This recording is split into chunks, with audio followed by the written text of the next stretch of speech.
का पिन है ये, ठीक है। तो इसको अपन कैसे कनेक्ट करेंगे, जो एल शेप है बराबर यहाँ पे एल बराबर इसको देख लेंगे और इसको ऐसे कनेक्ट करेंगे। ओके, इसमें भी साउंड है थोड़ा सा। ओके, इसको निकालेंगे तो इसको भी सेम ऐसे आराम से निकालेंगे, ठीक है। तो विदाउट लॉक वाला भी है, आपको जो ठीक लगता है आप वो यूज़ करो, कोई इशू नहीं है। इसमें तो इजी है, डायरेक्ट प्रेस करो डायरेक्ट निकाल लो, ठीक है। तो ये हो गया।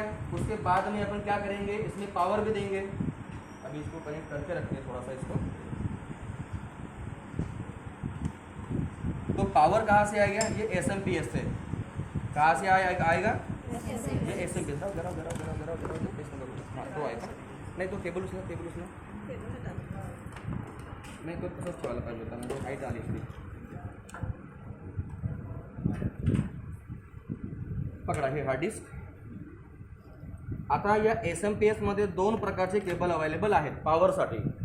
एक तुमच्याकडे आहे साटा पॉवर आणि एक पाटा पॉवर, ज्याला ID पॉवरही तुम्ही बोलू शकता आपण। ओके, जसं तुमच्याकडे डिव्हाइस आहे, आपल्याकडे हार्ड डिस्क कोणत्या प्रकारची आहे, समजा आपल्याकडे हार्ड डिस्क आहे 1 TB ची हार्ड डिस्क, कोण सोडेल, सस्ती येतं काही ही सस्ती नाही आहेत ना। तर त्या केसमध्ये समजा पाटावाली जर हार्ड डिस्क असेल तर त्यावेळेस तुम्हाला हा यूज करायचा आहे। ओके, तर हा कुठे येईल, हा इथे येणार अशा प्रकारे।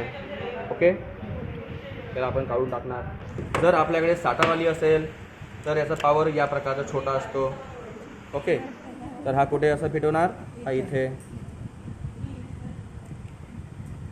बरोबर आहे या प्रकारे, ठीक आहे। हे कनेक्शन झाले।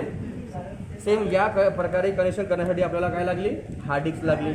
आता हार्ड डिस्कचे प्रकार आपण कोणते घेतले, 2 घेतले। त्याच्यानंतर अजून काय लागेल आपल्याला, CPU फॅन लागेल। आता हा CPU फॅन आहे, हा CPU फॅन तुम्ही या प्रकारे फिट करायचा आहे। याचा पॉवर कनेक्टर पण उलट्या दिशेला लागलं नाही पाहिजे, याला इथे मांडून याला प्रॉपरली याला लॉक करावं लागतो।